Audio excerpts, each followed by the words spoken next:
And stars on the acclaimed HBO series entitled Girls. It's third season.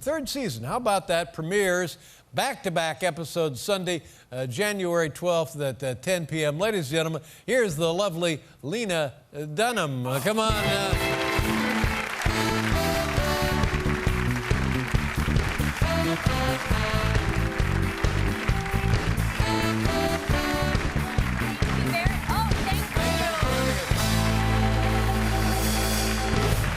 How you doing?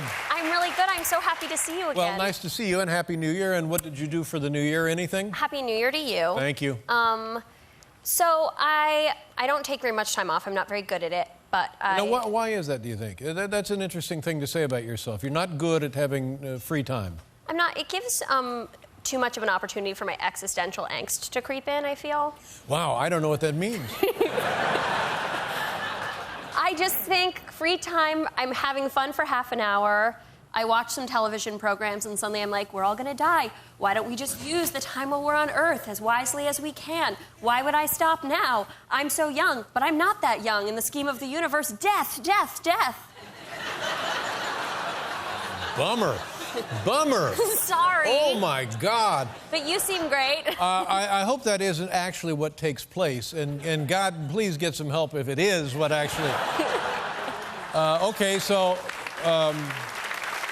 I'm getting help, but it's just a slow process. I understand. Now, so this year you didn't or did take some time off? Well, I went for 3 days to Miami. Well, see, 3 days is perfect. Yeah, 3 days was ideal. Yeah, okay. 3 days was ideal. I don't know. Why Miami? I don't know. It was no disrespect to the city of Miami, which is a glorious place, but it's not my speed. Especially the time between Christmas and New Year, it's really party-centric, and I don't really like leaving my house after dark. Party-centric. Wow. I've never heard that before. It's centered upon partying. I guess so. But you chose it. Did somebody say, oh, you should go to Miami? No. In fact, everyone said you should not go to Miami. Should not go to Miami. Because I told my boyfriend, and we each brought one of our sisters, our respective sisters, and he was like, are you sure you don't have that many qualities that really speak to Miami as the right location for you to vacation in? Yeah. He was like, what about Boca? And I said, no, I think we're going to have a really relaxing time. We can, read. I'm going to read a new translation of Madame Bovary by the pool, and... Whoa. And then there were go-go dancers in kilts in the pool. In like little Catholic schoolgirl kilts. Now we're getting somewhere. But it's the Pope calling. But see, now, I think it would be a good choice, and here's what I base it on. Yeah. Never having been in Miami for New Year's Eve, but I bet they have tremendous fireworks. I bet they have wonderful fireworks. I bet they do. I left that morning.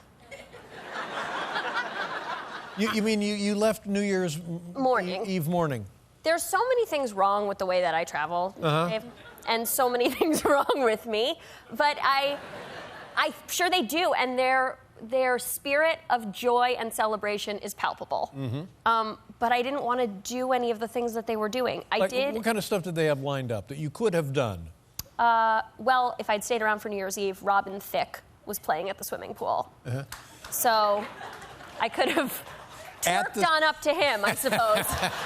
At the swimming pool? Yeah, around the swimming pool. There was What a gig. I know. Yeah. But I guess they probably pay you buckets of money. I suppose so. If someone invited me to dance around a pool on New Year's Eve and it would allow me to fund my future children's college education, I would do it, probably. Why not? I don't think anyone wants that, but... Well, I would. What a way to start in the new year or say goodbye to the old year. Either way. That means so much. Rather you than Robin Thicke. Let me put it that way. All right, so that was... Thank you. That means so much. Means so much to both of us. And what else could you have done? Probably swimming? You go swimming? I did not go to the beach. Didn't go to the beach? No. I did not put on a bathing suit. I went to Gloria Estefan's restaurant. Well, now that's good. I love her. And I think I pre-warned everyone. I was like, so I got a reservation at Gloria Estefan's restaurant, and they were like, I think, thought I was joking. And we got there and I was like, everybody, get your niceties on. We're going to Gloria Estefan's restaurant. And they were like, oh, we didn't understand this was actually happening. And it's great. Sure. I had a delicious Cuban meal. Yeah. Now, you've liked her since, and why? The conga. I think that's why we all were initially introduced to her. I was in a children's aerobics class called Hands Up when I was about 6, and they played the conga, and I was like, this is the most beautiful song I've ever heard. And I made my parents play it over and over in the car, and they're like Bob Dylan listeners, like they were like suicidal. They're like, what did we do? And I had a whole choreographed dance to it, and so. Now, have you met Gloria Estefan? No, but I've been to Cuba, and the entire time I was there, I was like, I am in the birthplace of Gloria Estefan. I didn't care about their fascinating history of communism and revolt and Fidel Castro and the vintage cars. It was all about Gloria Estefan. Estefan. Yeah. But see, now there you had a lovely experience for your 3-day investment of time in Miami. Yeah. I did. Yeah. I did. And then later I made everybody else rate the restaurant on a scale of 1 to 10. Rate it? Yeah. Yeah. And I gave it an 11. Whoa, buddy. It received a cumulative 6 from the rest of the crowd. That's not about Gloria. It's just that we were next to a noisy table. Noisy table. And you can't expect everything to go right on New Year's Eve, but this was probably not New Year's Eve. This was the day before New Year's Eve. This was 3 days before New Year's Eve. Oh, I see. What did you do for New Year's Eve? Oh, I had a fantastic time. You did? Yes, I did. I had a great holiday, and I won't bore you with what I did, but a lot of family, a lot of activities, and it was one of the nicest holidays I've ever had in my life. I'm so happy for you. Come on. Wait, better one. Oh. Better one.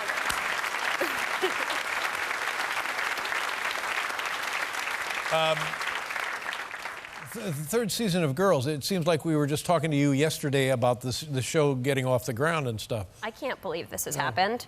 I mean, I kept thinking after the pilot, I was like, okay, we'll make a pilot, and then that'll be a great story in my life when I'm a male woman that I made a pilot once. And then after that... I'm sorry, what was the word? Male woman, male person, person who delivers the mail. Oh. Oh. I see. Which was my backup career.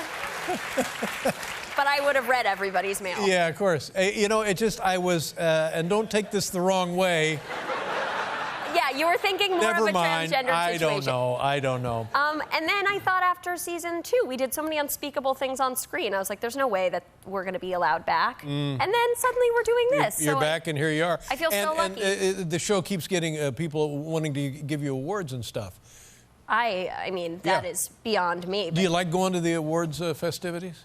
You know, I am never going to say no. I'm so shocked that I'm invited that I will just, until they stop inviting me, I will just show up. I will eat the food.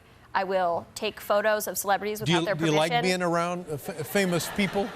Yeah. You do? Who doesn't? I mean, I obviously recognize that the culture of fame is complex and it's corroding our country and it's hideous, but...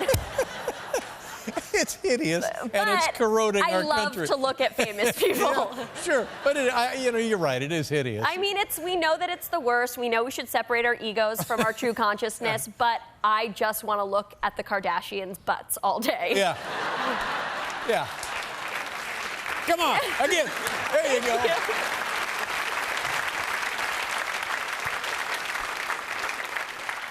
So do you seriously, there was a time in your life when you thought you might be delivering the mail? Yeah, I still think that I'm going to do one terrible thing. Everything's going to come crashing down.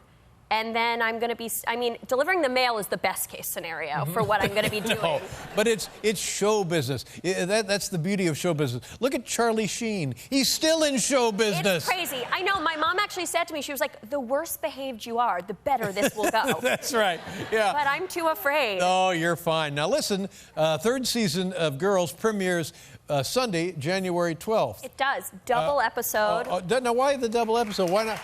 I don't understand.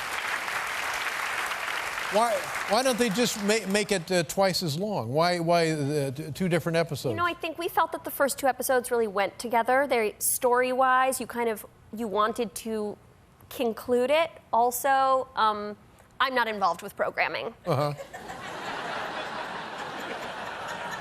But couldn't they have just made it like a 2-hour show or something if they wanted to double what they were getting? I know, it's confusing. I didn't know that's what we were doing, but you know, I just say, yes, HBO, thank you, HBO. I'm at your service. Which item of clothing would you like me to remove? Yeah. Oh my God. Now, I'd like that attitude to turn around a little this year. You mean for me to just say, this is my year to... Here's how it begins. Hey, suck it, boys. Hey. Hey, boys, suck it. Well, my New Year's resolution was to say no more. Yeah, good for you. So no, I won't be going to dinner with you later. That was a foregone conclusion. It's Lena Dunham, ladies and gentlemen. Girls, you can see it Sunday, January 12th. God bless you. Happy New Year. Nice to see you again. We'll be back with Max Greenfield, everybody. Nice talk.